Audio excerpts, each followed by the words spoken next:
এই মুহূর্তে সবচেয়ে বড় খবর এইচডি লাইভ 24/7 এ এবং নিবিসিংহ যতনি সেলাই কখতুমা এইচডি লাইভ 24/7 इस वक्त की सबसे बड़ी खबर। Breaking news now on HD live 24/7 যে এই সমস্ত ক্ষেত্রে এগুলো তারা পায়নি, সুযোগ পায়নি।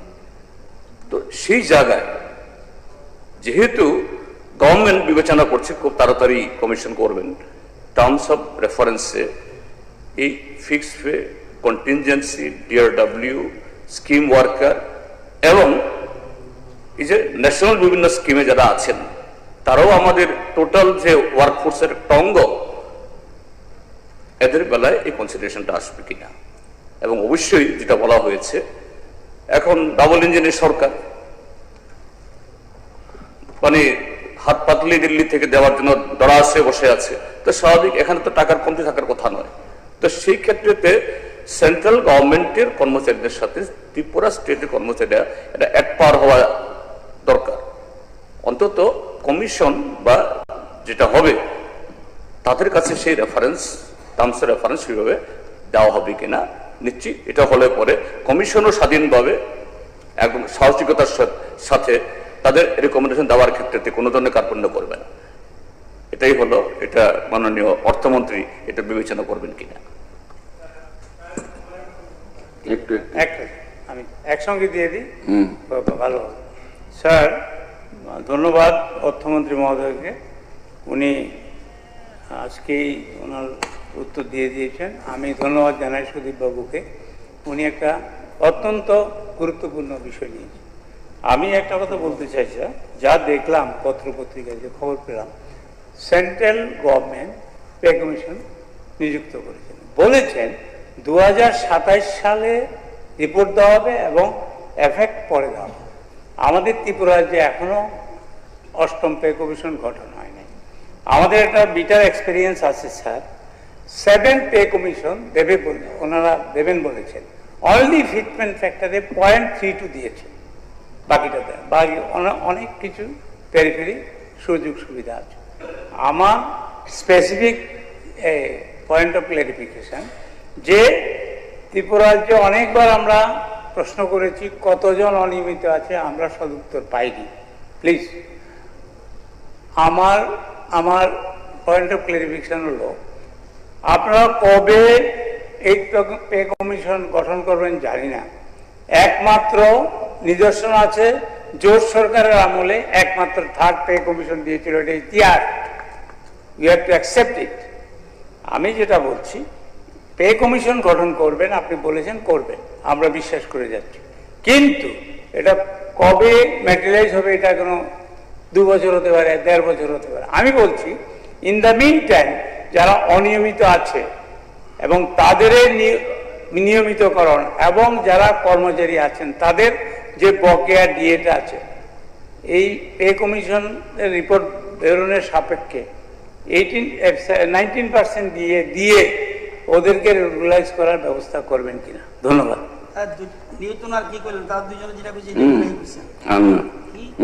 মাননীয় মন্ত্রী সাহেব। মাননীয় স্পিকার মহোদয়, সুদীপবাবু যে এখানে রেফারেন্স পিরিয়ডে এনেছেন, মূলত যে বেতন বৈষম্যের কথা বলেছেন, যে অষ্টম পে কমিশন আমরা গঠন করি। এর আগেও আমাকে যখন এই সভাতেই আমাদের প্রশ্ন এসেছিল আমরা করবো কিনা, আমরা বারবার বলেছি যে আমরা সেন্ট্রাল গভর্নমেন্টের যে অষ্টম পে কমিশন, সেন্ট্রাল গভর্নমেন্টকে আমরা ফলো আপ করতে হবে। স্বাভাবিকভাবেই সেটা কমিশন গঠন করেছে। আজকের এই জায়গাতে আমিও স্পষ্টভাবে বলেছি যে আমাদেরও সরকার পে কমিশন গঠন করার জন্য অনেক দূর আমরা এগিয়েছি, এটা ঠিকই বলেছেন। আমি মাননীয় বিরোধী নেতা যে ঠিকই আছে, কমিটি করতে গেলে একটা সেই ধরনের অভিজ্ঞ ব্যক্তিদেরকে দিয়েই করতে হবে। মাননীয় মুখ্যমন্ত্রী সে ব্যাপারে সেটা উনি দেখছেন এবং এর মানে যে আমরা অলরেডি ফাইনাল করেছি। কারণ আমাদের এভাবে কমিটি করতে হবে যে কমিটির মাধ্যমে টোটাল রাজ্যের আমাদের সমস্যাগুলো, যেগুলো বারবার আপনারা বলেছেন বা সুদীপবাবু বলেছেন, যে এই জিনিসগুলো আমরা কমিশনের কাছে অবশ্যই আমরা তুলব। আমরা রাখবো। এবং এই এড পে কমিশন গঠন করার মধ্যে এই যতগুলো ফ্যাক্টর আছে এগুলো কিন্তু অটোমেটিক্যালি পে কমিশনের সুপারিশে ওদের মতামত আসবে। তো এখানে ডিফারেন্স আছে, এটা স্বাভাবিক কথা, এটা আমাদের অন্য যে 19% আপনার ডিএ আমাদের ডিফারেন্স আছে। আর বারবারই আমরা চেষ্টা করেছি সরকার, আবার যখনই আমরা এটা করেছি তখনই আবার সেন্ট্রাল গভর্নমেন্ট করাতে সেখানে ডিফারেন্সটা যেভাবে আমরা কমানোর চেষ্টা করেছি সেটা আবার হয়তো সেই কমেছে অনেক, কিন্তু তারপর ডিফারেন্সটা রয়ে গেছে, এটা আমরা স্বীকার উপলব্ধি করি। এর মানে যে কর্মচারীদের জন্য সরকারের কোনো ভাবনা নেই, কারণ কর্মচারীদের নিয়মিতকরণের এগুলো যদি আমরা পিছনে, আমি এটা যাচ্ছি না ডিটেলসে, সেটা বললে অনেক ইতিহাস সামনে আছে। যেমন এই জায়গাতে বলবো না যে ফিক্সড পে বলেছেন সুদীপ বাবু, তো ফিক্সড পে শুরুয়াত হয়েছে এবং কোর্টে ঠিকই আছে। আমি এই জায়গাতে এটাকে বিশদ ব্যাখ্যার দরকার নেই যে এই ফিক্সড পে আমরা যখনই হচ্ছে আমরা করে দিচ্ছি, যেটা শুরু হয়েছে আপনারা করেছেন বামপন্থ সরকারের সময়, আমরা করছি। প্রশ্ন হচ্ছে যেভাবে মাননীয় আদালতের রায় হয়েছে, ভাবুন তো একবার যে 2001 সাল থেকে শুরু করে টোটাল আপনাকে সেটাকে ওই তাদের স্কেলে দিতে হবে, নাম্বার 1। এবং এটা নয় শুধু 9% ইন্টারেস্ট সঙ্গে সঙ্গে দিতে হবে। এখানে রাজ্যের সমস্ত আমরা এখানে আছি, আমরা সকলে মিলে, আপনারা রাজ্যেরই। এই রাজ্য সরকারের পক্ষে এই পিছনের বিগত দিনের এই যে কর্ম আমরা করে এসেছি আমরা সরকার, সেটা এই মুহূর্তে সবটা করা সম্ভব কিনা, আমি যেহেতু বস্তুটা যদি এটা রিলেটেড নয় বলবো না, কিন্তু আমি বললাম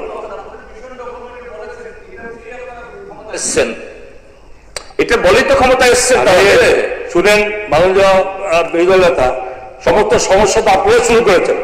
আপনি আজকে বলছেন সব সমস্ত নিয়মিতকরণের কথা, যদি হিসাব করি এলাকে বলেছি এই সভাতে, এবং আগামী সে সব দায়িত্ব অবশ্যই সেগুলো তুলবো।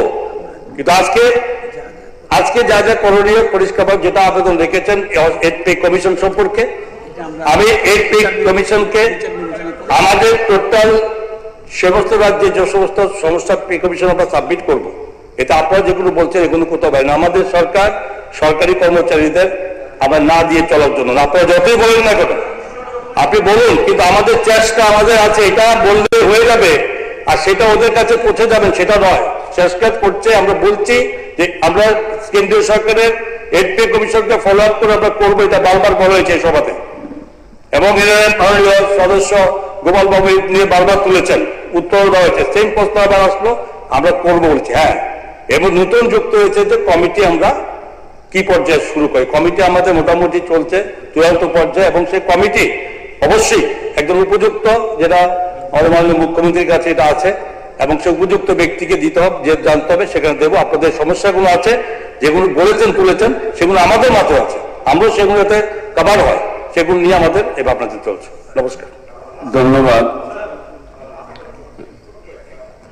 সেটা হচ্ছে আমরা আশ্বস্ত হলাম মাননীয় মন্ত্রীর বক্তব্যে যে এই ফিনান্স কমিশনের বোধহয় আর 3-4 মাস রয়েছে তার রিপোর্ট পেশ করার জন্য, that the state government of Tripura will adopt all the recommendations of the Central Aid Pay Commission.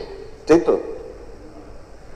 কেন্দ্রীয় সরকারের কর্মচারী বঞ্চিত করবেন আপনি বলছেন, সেন্ট্রাল এইড পে কমিশনের যা সুপারিশ সেটি রাজ্য সরকার গ্রহণ করে এইড পে কমিশন যেটা রাজ্য সরকার গঠন করবে রাজ্য সরকার কর্মচারীদের জন্য, সেগুলো অ্যাডপ্ট করার জন্য সরকারের দৃষ্টিভঙ্গি এটাই তো হবে, এটাই তো বলছেন আপনি।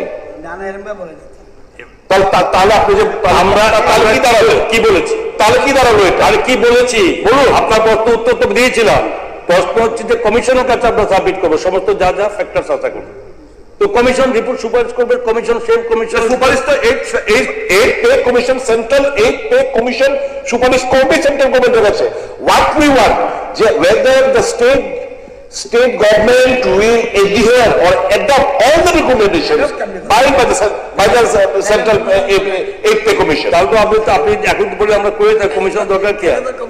কমিশন কমিশন পরিষ্কার যা সিস্টেম না থাকে এটা করবো। এই মুহূর্তে আপনি যেভাবে চাইছেন সেভাবে উত্তরে সরকার দেবে না। ঠিক আছে, আমরা বারবার বলছি কমিশনের আমরা গঠন করছি, কমিশন রিপোর্ট হবে সেটা এটাকে বললে তো হবে না যে এই মুহূর্তে আপনাকে দিয়ে দেবে।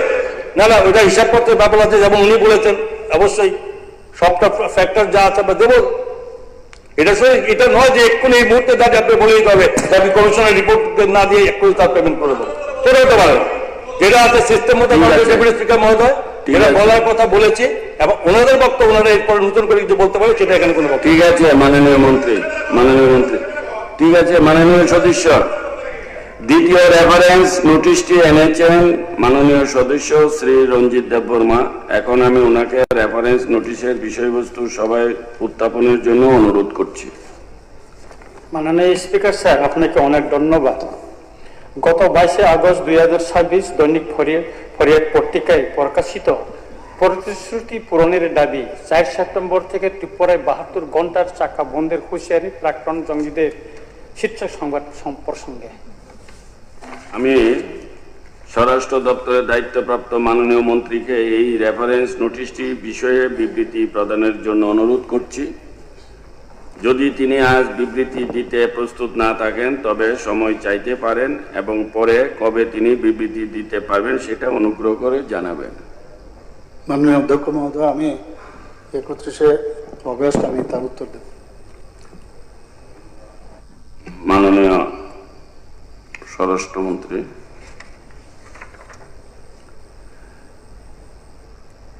তৃতীয় রেফারেন্স নোটিশটি এনেছেন মাননীয় সদস্য শ্রীমতী অন্তরা সরকার দেব। এখন আমি ওনাকে রেফারেন্স নোটিশের বিষয়বস্তু সভায় উত্থাপনের জন্য অনুরোধ করছি।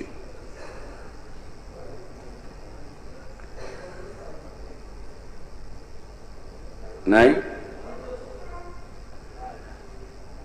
মাননীয় সদস্যের নোটিশের বিষয়বস্তু হল আগরতলা খোয়াই কমলপুর কৈলাসহর জাতীয় সড়কের নির্মাণ কাজ দ্রুত সম্পূর্ণ করার প্রয়োজনীয়তা সম্পর্কে। If the member is not absent, উত্থাপিত করার যদি না থাকে এটা ফলস থ্রো হয়ে যায়। হাউএভার এটা তো অত্যন্ত গুরুত্বপূর্ণ, এই জাতীয় সড়কের খোয়াই ইয়েটা ওনার রেফারেন্স আছে, তাহলে ওনারটা আপনি অ্যাডপ্ট করতে পারেন। না না না, আমি বলছি এক মিনিট। এটা আমি মাননীয় মন্ত্রী সাহেব কি বলে তারপরে ডিসিশন হবে। ন্যাচারাল কলচে যেতেই পারে, মাননীয় সদস্য তো আছেন, সদস্য আছেন। আমি পিডব্লিউডি দপ্তরের দায়িত্বপ্রাপ্ত মাননীয় মন্ত্রীকে এই রেফারেন্স নোটিশটির বিষয়ে বিবৃতি প্রদানের জন্য অনুরোধ করছি। হ্যাঁ,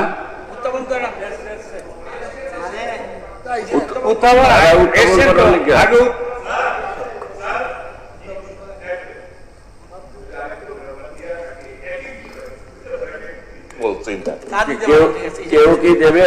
একই জিনিস। ঠিক আছে, তাহলে এটা আরে মাননীয় অধ্যক্ষ মহোদয় এটাকে অ্যাকসেপ্ট করেছেন। যদি সেম ম্যাটার হয়, আমি জানি না, কিন্তু সেম ম্যাটার যদি হয় আমরা ব্র্যাকেট করতে পারি।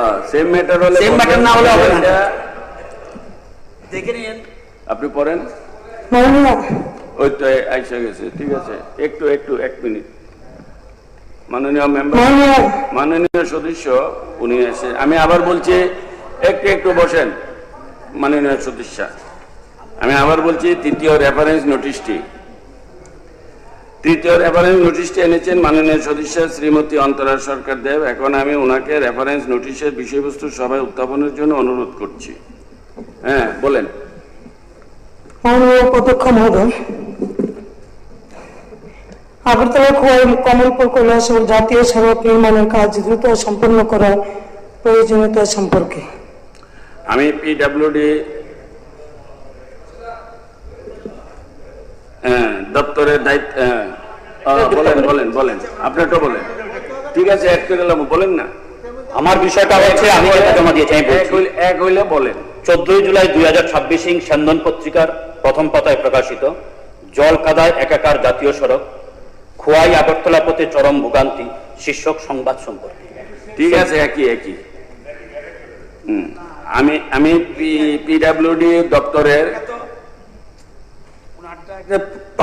স্পেসিফিক ওইটা না, না, আপনি আমি- কোন রাস্তার কথা বলছেন? একটা রেফারেন্স তো রেফারেন্স ওইটা যদি আরেকটা হয় তাহলে মাননীয় মন্ত্রী দুইটাই কালেকশন করতে পারিব। এই জন্য বলছে সেম একই রাস্তাই তো। এটা সেই জন্য বললেন ওই রাস্তায় শুধু আমি তাহলে তো- প্যাকেট করুন। আমি তো এটা শুনেছি, আমি মাননীয় অন্তরাদেব রায়েরই তো বক্তব্যটা আমি ওনার না। প্রশ্নের উত্তরই তো আমি বলবো। অন্তরাদেব সরকার ব্র্যাকেটে ওনার নাম রাখতে পারেন, সেম ইস্যু। সেম ইস্যু, সেটাই তো, ডাক্তার, সেটাই তো, অসুবিধা নেই। এইটারই তো ওনাকে বললাম। আমি পিডাব্লিউডি দপ্তরের দায়িত্বপ্রাপ্ত মাননীয় মন্ত্রীকে এই রেফারেন্স নোটিশটির বিষয়ে বিবৃতি প্রদানের জন্য অনুরোধ করছি। যদি তিনি আজ বিবৃতি দিতে প্রস্তুত না থাকেন তবে সময় চাইতে পারেন এবং পরে কবে তিনি বিবৃতি দিতে পারবেন সেটাই অনুগ্রহ করে জানাবেন। মাননীয় অধ্যক্ষ মহোদয়, আমি রেফারেন্স পিরিয়ড নোটিশটা যে আছে দুটোই আমি 31শে অগস্ট আমি উত্তর দেব। কারণ রেফারেন্সের উত্তরটাই আপনার উত্তর। আপনি রেফারেন্স পরে আগে সিস্টেমে আইনি একটু একটু বলুন, যেটা আছে এটা নিয়ে আগে শেষ করি। দৃষ্টি আকর্ষণীয় নোটিশ এখন আমরা মাননীয় সদস্য এটা পরে আবার দেবেন, আবার আসবার একদিন। আজকের টাস্কে শেষ করি, আজকের টাস্কে প্লিজ বসেন, বসেন। সিনিয়র সদস্য, সিনিয়র, আপনি আমাদের সিনিয়র, আপনি আপনি ডিজেলাও করবেন, সেটা হয় না স্যার। না না, আমি তো সিস্টেমের বাইরে তো আমার দ্বারা করি। আমি কি আমরা সিস্টেমের যেটা- বাইরে দিয়েছি? আরে আপনার এটা আসেনি, আবার দেবেন, আবার আসবে। এটা তো আপনি আমি তো আপনাকে- আপনাদের তো ডিক্টেরিয়াল অ্যাটিটিউড আছে। প্লিজ বসেন। এটা না, এরকম আনপার্লামেন্টারি কথাবার্তা এরকম ভাবে বললে তার মানে আপনি এখানে বসে এরকম না। ডিক্টেটরশিপ। না না না না, আচ্ছা, আপনার রেফারেন্স আরে এগুলি- আসেনি, আপনি আপনারটা আমি কি করে তুলবো? আরে এটা কি ওই হয় কথা নাকি? যদি দাঁড়াতে হয় তাহলে তো মুশকিল রে ভাই। একটু প্লিজ প্লিজ প্লিজ, মাননীয় সদস্য সিনিয়র। এই কথাটা এক্সপ্যান্ড করুন। না না, আপনি আমি আনপার্লামেন্টারি প্রেশার দিচ্ছেন না। আমি পার্লামেন্টারি বলেছি। না না, না না, আপনি এটা এক্সপ্যান্ড করুন স্যার। এই আনপার্লামেন্টারি বলছে, রেকর্ড হয়েছে না, উনি বলেছেন আমি আনপার্লামেন্টারি। এখন দৃষ্টি আকর্ষণীয় নোটিশ আমি মাননীয় সদস্যদের নিকট থেকে ডিক্টেটর বলতে পারবেন স্পিকার? তিনটি কেন এসব করে? আকর্ষণীয় নোটিশ পেয়েছি। আপনি তো সবসময় স্পিকারদেরকে আঙুল তুলে কথা বলেন, আমরা তো এগুলি নিয়ে কথা বলি না। আপনি সবসময় নিজে ইয়ে করান। আপনাকে আমি রিকোয়েস্ট করতেছি বসেন, আপনি বসেন না। ঠিক আছে ঠিক আছে, বসেন প্লিজ, ধন্যবাদ। দৃষ্টি আকর্ষণীয় নোটিশটি পেয়েছি। নোটিশগুলির গুরুত্ব অনুধাবন করে উত্থাপনের সম্মতি দিয়েছি। প্রথম নোটিশটি যুগ্মভাবে দিয়েছেন মাননীয় সদস্য শ্রী শৈলেন্দ্র চন্দ্র নাথ ও শ্রী রামু দাস। নোটিশটির বিষয়বস্তু হল গ্রাম পাহাড়ের সর্বত্র পরিশ্রুত পানীয় জল পরিষেবা সুনিশ্চিত করা সম্পর্কে। উনার আনিত দৃষ্টি আকর্ষণীয় নোটিশটি সবাই উত্থাপনের সম্মতি দিয়েছি। এখন আমি পিডাব্লিউডি দপ্তরের দায়িত্বপ্রাপ্ত মাননীয় মন্ত্রীকে দৃষ্টি আকর্ষণীয় নোটিশটির উপর বিবৃতি প্রদানের জন্য অনুরোধ করছি। যদি তিনি আজ বিবৃতি দিতে অপারগ হন তাহলে তিনি আমায় পরবর্তী একটি তারিখ জানাবেন যেদিন তিনি এই বিষয়ে বিবৃতি দিতে পারবেন। মাননীয় অধ্যক্ষ মহোদয়, আমি আগামী 31শে আগস্ট আমি তার বিবৃতি দেব। ধন্যবাদ মাননীয় মুখ্যমন্ত্রী।